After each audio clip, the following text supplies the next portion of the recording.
give yourself grace. I tell that to I tell that to anybody that I've encountered. Give yourself grace. Why? Because even on a bad day, you're still alive and you're still breathing. And that's a win.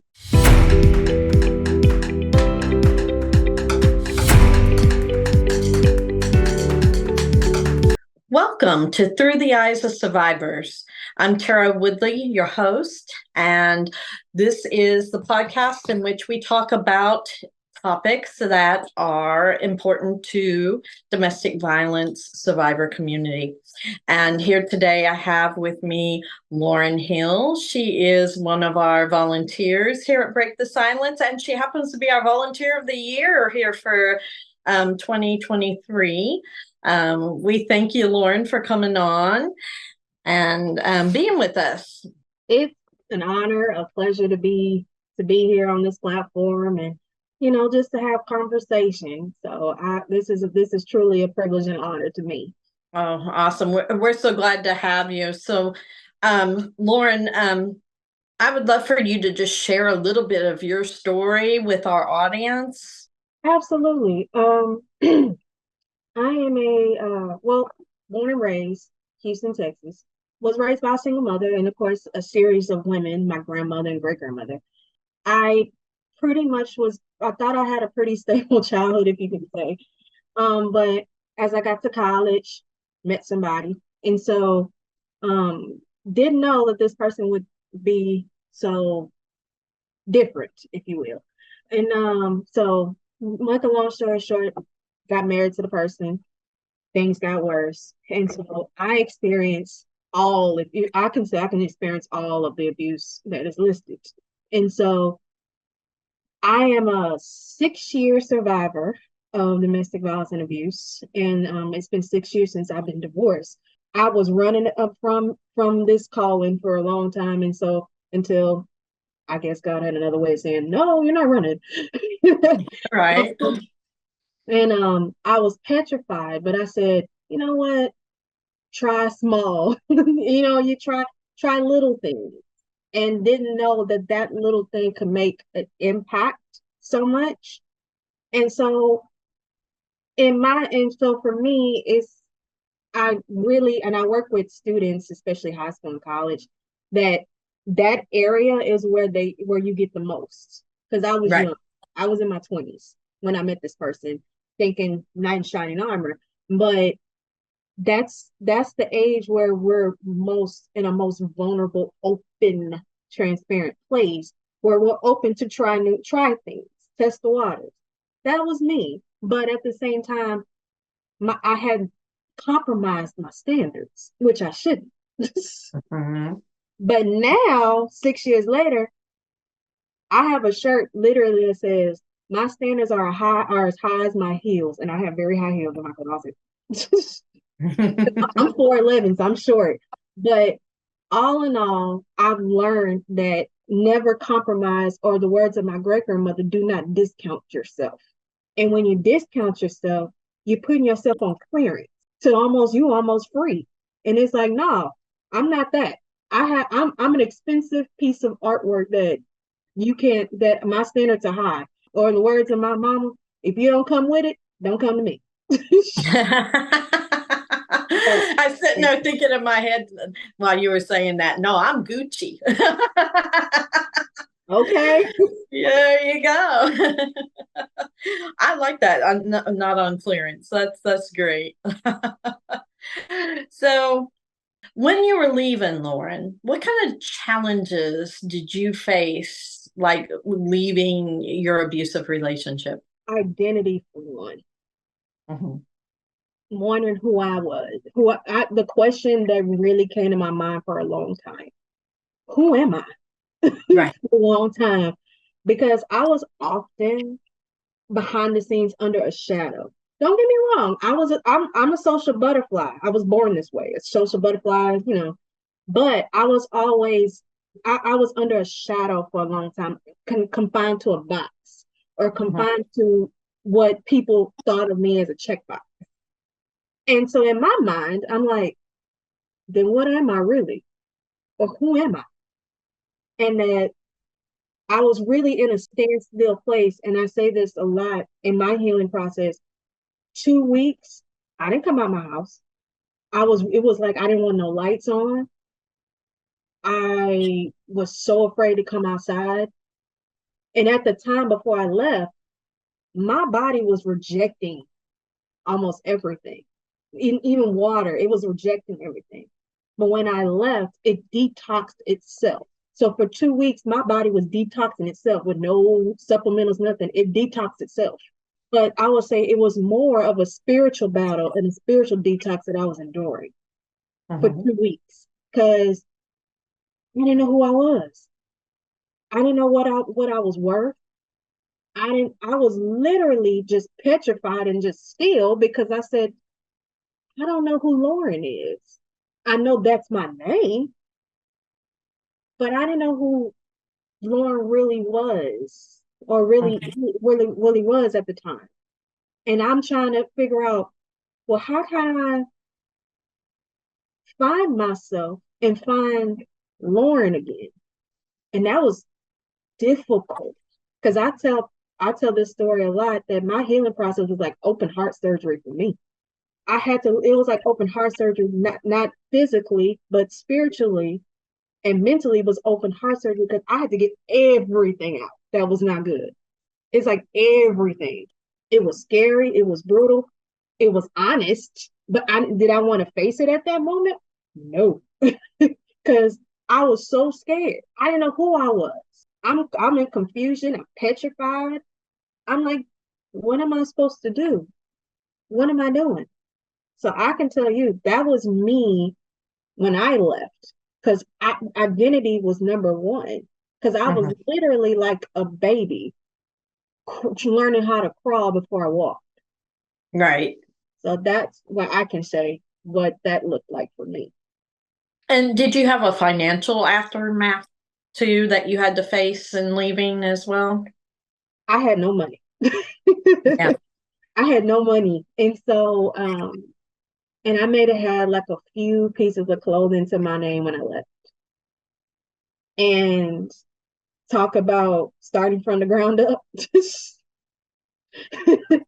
Yeah, it a lot of us have to, don't it we? was so scary because of course I've had my family to help me out, but I was like, this is literally me trying to start back over. Now, don't get me wrong, this person's family, one of the family members gave me some money to get me back to get me to where I was, but it's not like having money of your own that you've earned. Right. And I had none. Hmm. I had none. And I'm trying to figure out how I'm gonna take care of myself, how I'm gonna make money, how I'm gonna work. I didn't know where to start. Right. Did not know where to start. I was scared to even try to contact my old job because I had quit them not by my choice. Right. It wasn't my choice. Because one thing about me, I like to work. Hmm. I like to work. And that if I'm not working, something is wrong. But it was as if I was like inadequate to me Hmm. because it's like I had a bachelor's degree, but again, in that time, at that moment, I'm like, what I'm gonna do with it? Right. Like I didn't know what to do. Like I was literally clueless of what. Yeah, it not only robs you of your identity, you get this whole thing where you're robbed of anything that you actually like dreamed of your future Mhm. being. Everything has to be what their future, what they envisioned the future of your relationship with them being, or, it all centers around that narcissistic type of relationship. And so it's very hard to walk away and find yourself again and then go, what do I see my future really being from this point on? What is it that do I dare to dream something again, or is it going to be taken from me?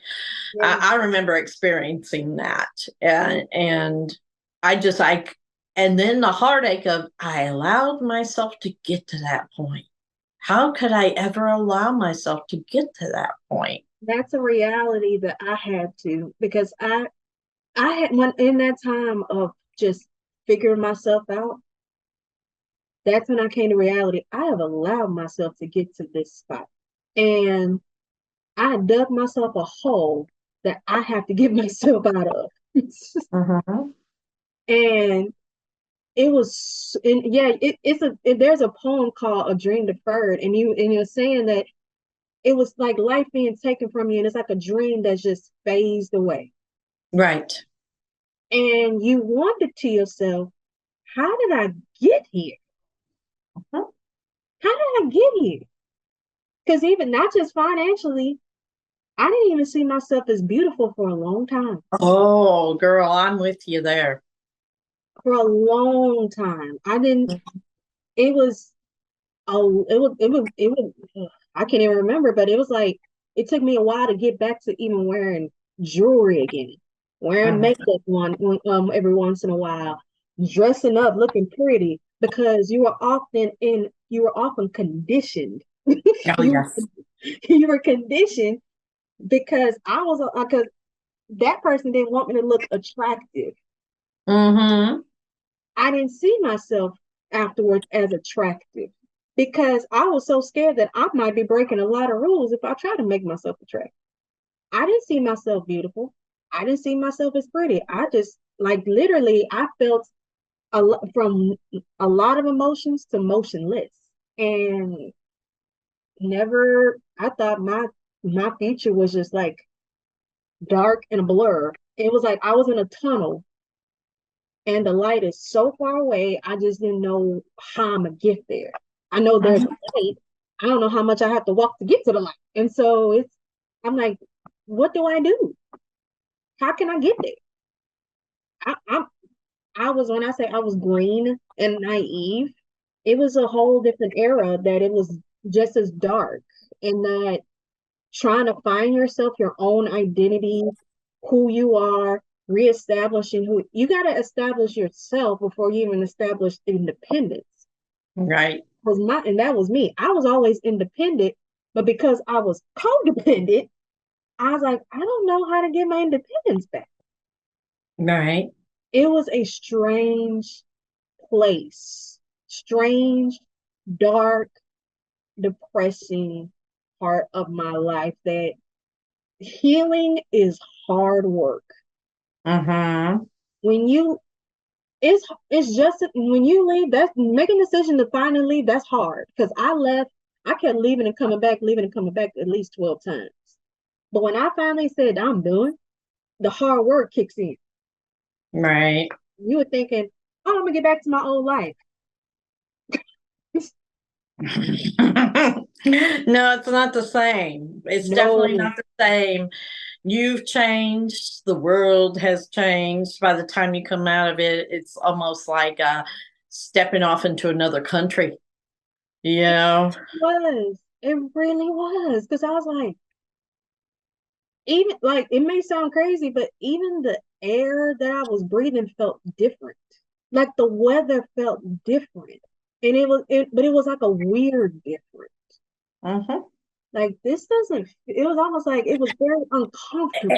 It's like walking out into the landscape of, you're here in Texas, like when a tornado went through. The sun may be shining and the air may be clear, but there's this whole aftermath of everything just broke up, and Yeah, you're like, well, I survived it, right? yeah, I survived it, but look at this. I have to start from here.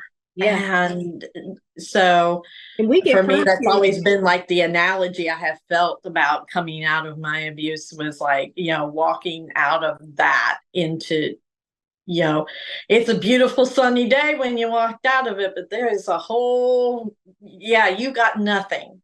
Yeah, And you because start with nothing and you're left with all these broken pieces of everything that you've got to try to yeah, repair. 'cause like you said, you got tornadoes, we get hurricanes.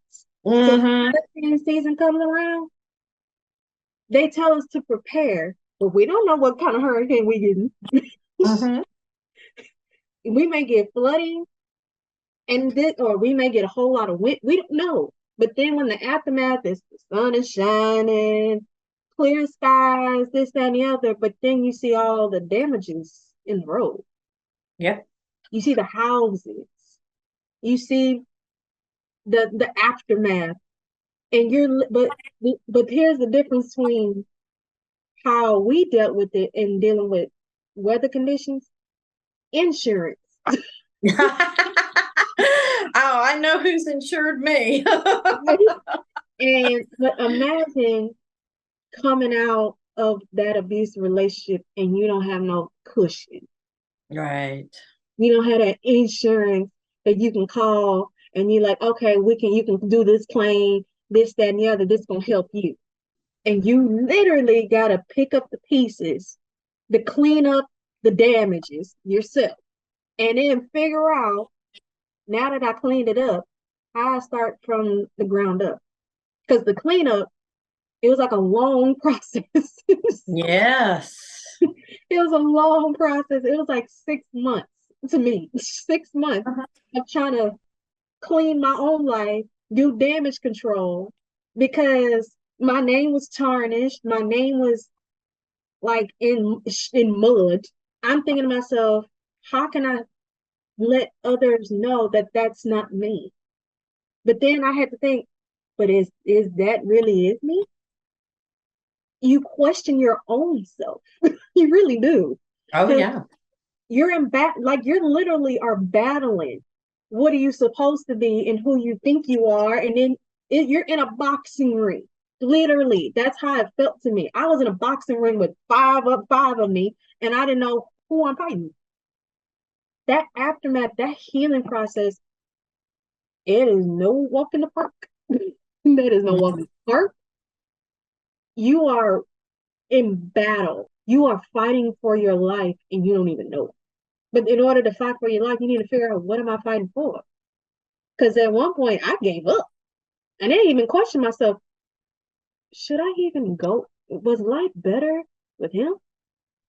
And that question have come up plenty of times.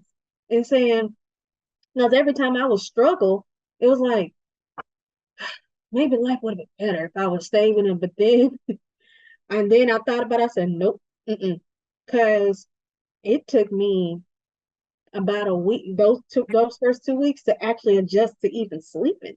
Because I didn't have no peace to sleep. So when I left, it was hard for me to even sleep at night. Right. Of course, I didn't know how to occupy my time. So I was like, I'm just maybe looking at the wall, thinking, thinking, re reimagining everything like it was a movie, like I'm looking at a movie. It's dark that I can say. Yeah. It's dark. And oftentimes you even go through a grieving process almost. Cause I grieved for what I thought the relationship was going to be, what I had envisioned of the potential and the, what the children should have from a father and a mother, being I grieved that my children were now going to have to live in a split family like I did. And there's a lot of different areas that you grieve that as you leave. I think my grief was, I had to see it like it was a death. Mm-hmm. I had to see it that way because someone very dear to me told me, you're gonna have to count him as dead. I'm like, why would I count? I'm like, but he was, no, count him as dead. And that pierced my heart because I'm like, I don't like to count people as dead. Right. But it was a death of a relationship. And that I'm thinking, now we never had children together, but it was as if, what happened? Like, what killed it? And then for a long time, I blamed myself. Right. Then I felt guilty. Then Mhm. I then I was like, then there's that part where you rebel. I'm like, I'm gonna break the rules today. But then later on, when you break them, it's like, You feel bad afterwards. Mm-hmm. When I say you, and then you get lonely, it's like every emotion that you wouldn't think you will be feeling when you're leaving and you're going through this healing. I never would have thought I would feel all of those Right. setting at one point in life. Don't get me wrong, I have felt emotions, but they were like bricks. These were like bricks that I was carrying. But then someone had to tell me you're actually carrying your own cross that you didn't think you wanted. And I had to learn there's a lot of crosses we are bearing. Right. And that cross I had to bear. And I was like, why do I have, and I actually asked God, I said, why do I have to bear this one? Uh-huh. Why? Because this cross is heavy. This cross is hurts. This cross is painful. Oh, yes. It is physically draining me. It is physically, emotionally draining me. It is mentally draining me. Why I gotta bear this one? Because this cross, I don't wish this on no one. I don't wish my enemy to bear because that is a heavy cross to carry. Mm-hmm. And you're walking with it. I was like, I'm carrying a cross and I gotta walk with this. I gotta learn with this. I can't get rid of it. I can't get rid of it. And I'm like, you can't hide it. You can try to scoot it on the rug. It's gonna come right back out. Right.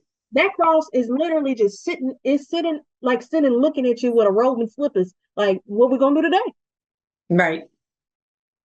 And I was like, I don't want this. I don't want to bear this cross. This was not me. I said, I don't want this. But I had to carry it. I I had to carry it. I had to endure that cross. And when I say that load was deep, that was a heavy cross to bear.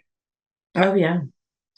Yeah, and I think too, like, because my abuse was, over 20 years ago, but there was a time period of, this my generation definitely was, well, you're out of it. Let's not talk about it. Move on with your life, move forward.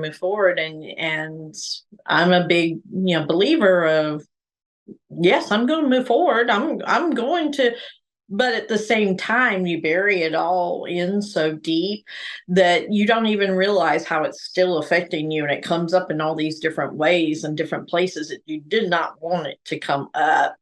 I think the biggest benefit I did for myself was when I decided to use my voice and say no. Yeah, I'm going to speak about it, I'm going to talk about it, people are going to hear me. It's not something that I didn't get just over it. You can't. That's something you just can't get over. That's not something you can sweep under the rug. And I think it's not just your culture. It's not just where you're from. I think it's just a communal cultural thing that growing up in a certain community or household, we don't talk about that because they think it's probably taboo. At least we're trying to break today. Now we're breaking it. Thank goodness. Oh, yeah. It's not something because it's very sensitive. It's a sensitive topic, and I can tell you when I those 2 weeks I didn't come out of my house. Nothing. You know what made me come out of my house? My mom called me. And she said, Lauren, let's go to Bible study. And it was a Wednesday. Let's go to midweek service. I'm like, I don't know about that, Mom. She said, no, let's go. I was like, okay. I got dressed. Went to the church, go to midweek service. And I literally just cried the whole time. Mm-hmm. Now I'm in the safest place. I'm at a church. But it was like relief, but in fact, a fear because I was so scared of what if I would have went out of my house, what would happen. But it was relief because my mom saw that I was going down. Right. She saw that my spirit was broken. And when your spirit is broken, that's like glass. Mm-hmm. So how I learned is that I was always I'm a talkative social person, but I was muted for a long time. I was muted and I was scared of how to even use my voice, let alone my skills, anything of that sort. And that I ran from even saying anything because in my mind, I didn't know what that person might do to me in my mind. Because so I still had that little bit of fear. Because even I said, well, I do have dreams. Because someone asked me, they said, well, what do you want to do, Lauren? I said, well, I don't know. She said, what did you want to know? What did you want to do before you met them? I said, well, my goal since I was a kid, I always wanted to get my master's before I turned 30, get my PhD before I turned 50. And they said, well, that's where you start. I said, I don't know if I'm capable of going back to school. Yeah. I didn't know if I had the ability, nothing. I didn't know what. I was like, I don't know. And then I literally doubted myself, was checking my, like, I was about to, and what the old people say, you about to talk yourself out of a blessing. I really was. And because I still had that fear. Right. I still had that other voice Yeah. in What if my I head. fail? What if I this? What if I, Yeah, what am I, and that's going to make me look worse and everybody going to look down on me again. And yeah. And I was suffering from imposter syndrome after I left for a lot. Imposter syndrome, it took me a while to get past that.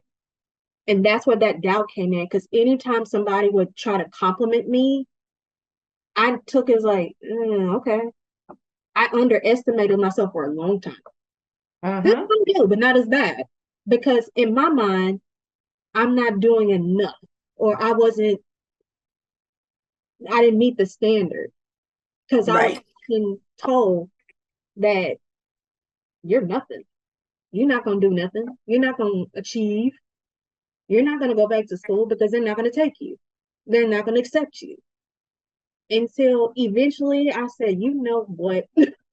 I had to, because I still had those in my head. I still had that voice. I still had those words stuck in my mind because I was just that scared of the world was going to come at me with. Right. I didn't know what my reality was. But when I finally took the first step, submitting the application and what it was needed, I was like, I don't know. To the point I literally gave up. But when I got the call that I got accepted, that voice started going further away.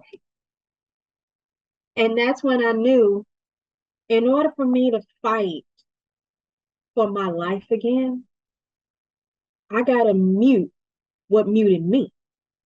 Right. I got to shut it down because I said this to many survivors. I said, you made a left, but that spirit is still lingering. That spirit is their spirit is still sitting looking at you until you get rid of it yourself. Right. Because I can tell you that spirit sat with me for a whole year. Uh, A whole year. And that was rough. It was like it was like first thing in the morning drinking some Folgers, wondering, you ain't gonna do nothing, go back, go and lay back down. That's what it was saying to me. But you ain't gonna do nothing. You're not gonna achieve anything. That's what was in my mind. oh, yeah. And it's still, it can, even after, like I said, it's been over 20 years, and every once in a while, the ghost of my ex will still pop up in my head. And you got to learn to go, nope, not today, Satan, not today. So, absolutely. So, tell me, did you have any resources that helped you once you were out that you found beneficial? And you know what? I didn't even reach out for any resources because I was just that scared still. Mm-hmm. I was so, like I said, that's how petrified I was. But I had a support system, Right. and I volunteered for American Heart Association for years. And then when I was with him, he made me stop. So the lady reached out to me when I'm still in this healing process. She said, "Lauren, do you want to volunteer at such and such. I'm like, I don't know. She said, I think you'll like it. And I say this a lot that American Heart Association saved me Uh-huh. because they made me come out of my shell. And then the support team that I had, I got a job, thankfully, after those 2 weeks, 3 weeks I was gone. Then I get divorce papers. I'm like, what? So I'm naive. I don't know what to do with that. Thank goodness my mentor, who been knowing me since I was 14 years old, she's an attorney, and she said, I will take your case for you.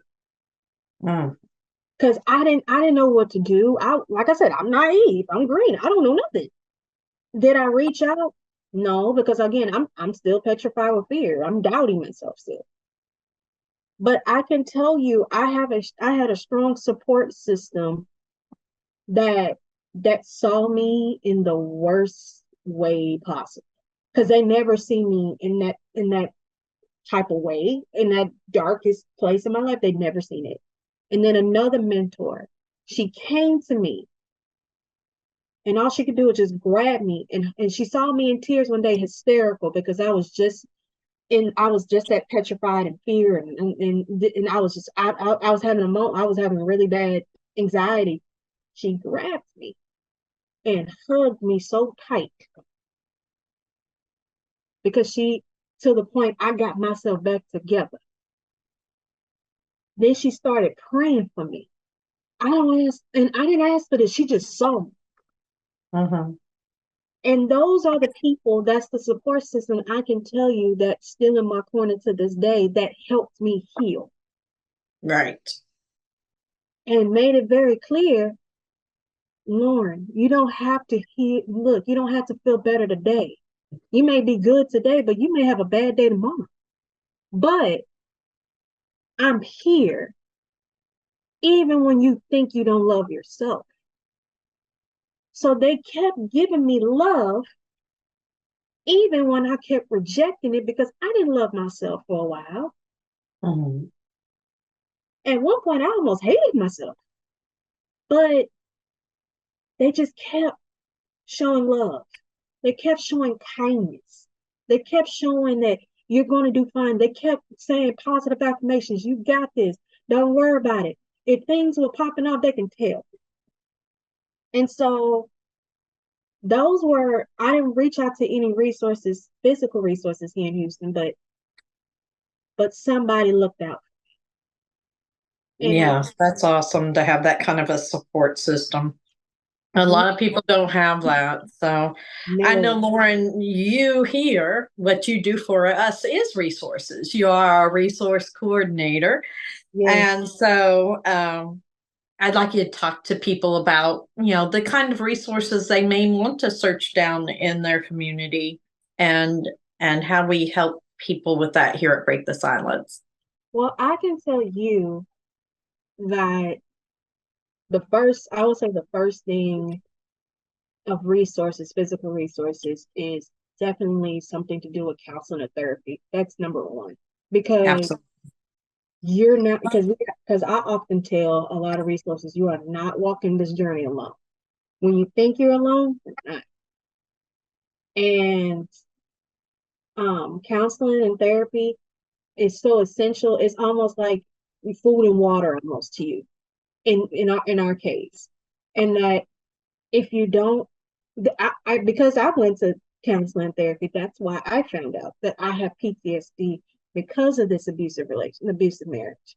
I have PTSD. Right.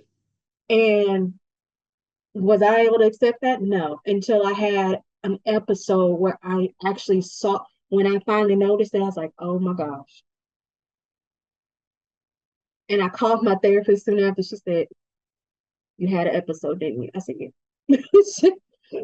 And so that's how they decipher how to not say treat, but actually someone can hear you Mm-hmm. and listen. So counseling is definitely one. Another is legal counsel or some type of legal aid, because your abuser can try any ways possible to get at you, and you need to find out how you're going to get yourself together the right way without them taking, getting all the credit. No, because even with me, thankfully I had some legal aid that helped me when it came to my situation and what did Right. I need to do. Because I said to myself, even when it came down to the divorce, again, I was naive. I didn't know what to do. And it was asked of me, do you want anything from him? Nope. Nope. I don't want anything. The only thing I want, give me my name back. I was Tina Turner. Give me my name back. That's all I want. That's all I want. But legal needs some type of legal counsel. And I would say number three, seeking help for your health. Hmm. Because you don't know what that person has physically done. Right. It may have caused some internal injuries. You're probably still healing from physical outside injuries. You never know. I can say from all the survivors I've been working with, that definitely legal aid has been one. Number two, seeking counsel. And then another one is financial literacy. I cannot stress this enough because you don't have nothing. I had nothing. I had no money. No money. And I had to start back from the ground up. And so trying to relearn how to establish an account by yourself, how to reestablish a savings account, making money, how to budget. Oh, Um, I know. That's a big thing for a lot of us. yeah, financial literacy. Or even learning about your credit.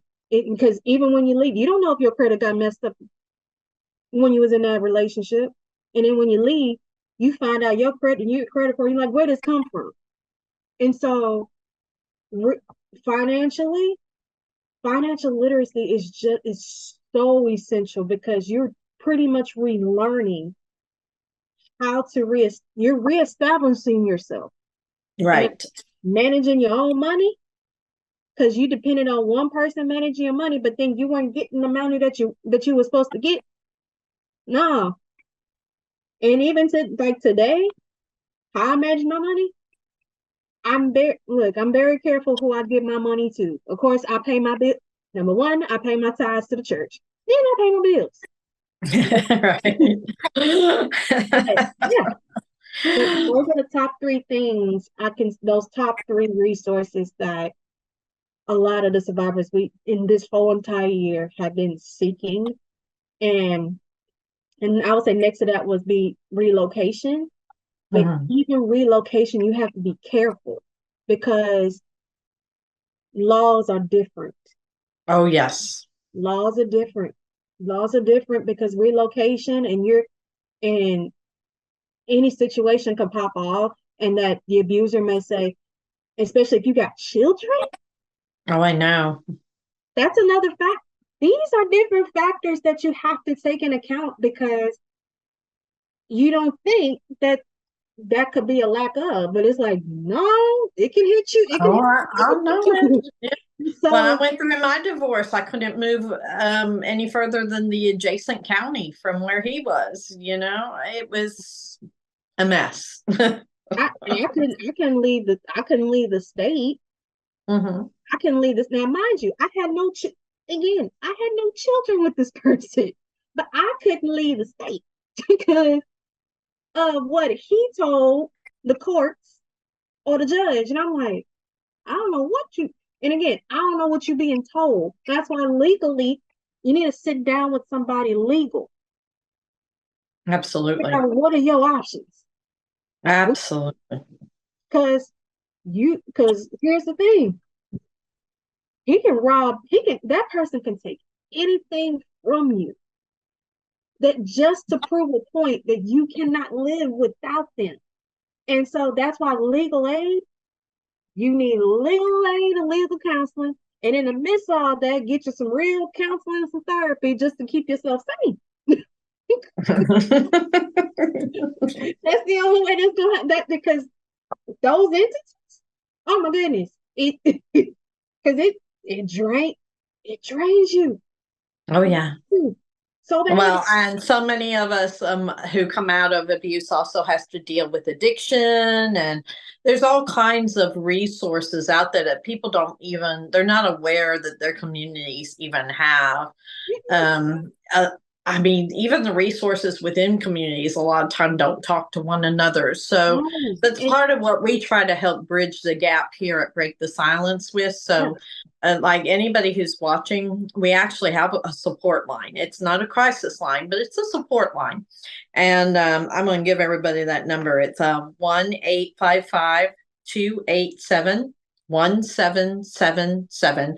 And we have people who will talk to you about where you are, what community you're in, the resources that are in your community, and just to be a listening ear so you know you're not alone. And Lauren helps to coordinate those resources, and the main one she was talking about, especially. And we can try to help provide you, what you need.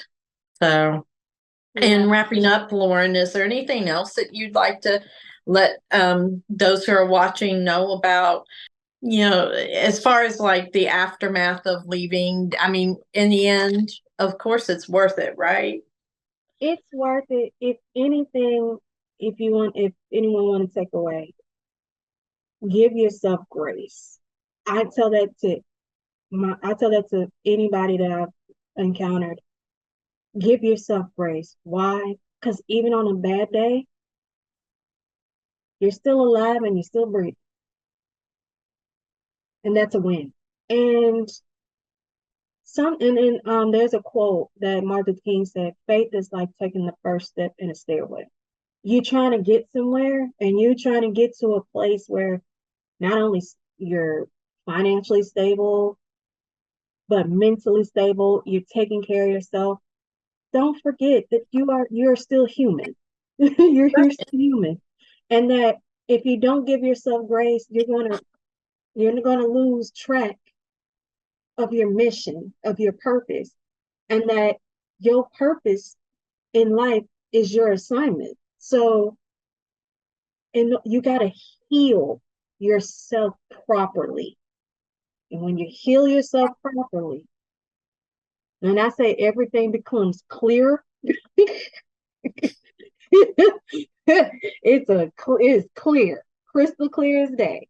But give yourself grace because even if you feel like in the healing process that you just want to lay down and sleep, do that.